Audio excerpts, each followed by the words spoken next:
Hey guys, welcome back to another study video. Guys, in this video we will discuss that when you try to log in or sign in your Cash App account through your phone number, you may face a problem that your phone number could not be verified. Too many attempts have been made to verify this number. Try again later. So how can you fix it? So guys, we can fix it very easily. So simply guys, you may just go back, and first of all guys, you may open the settings of your iPhone or iPad, and guys, you may make sure that you have an active internet connection. After this guys, if there is any connected VPN, you may disconnect that. Then you may go back and you may open your app store, and in search bar you may write here Cash App, and you may make sure that you have latest or updated version of Cash App.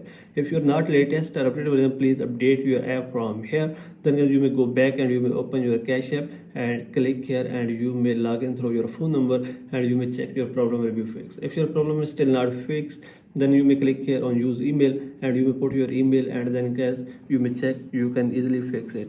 So the third method is you may click here on question mark, click on I need help logging in, and guys, you may select the third option cash tag from here, and you may write your cash tag, and you can check, you can easily log in or sign in from here. Or if you forgot your cash tag, or you may unable to log in from here also, then guys, you may go back again, and you may open any browser, and in search bar you may write here Cash App support, and this option will be show. Here is the option of start a chat or call us, so you may select anyone from here, and you may contact to Cash App support team and tell them your problem. Cash App support team will fix it as soon as possible. So by all these methods you can fix it very easily. So this is the video guys. For more videos, please subscribe our channel.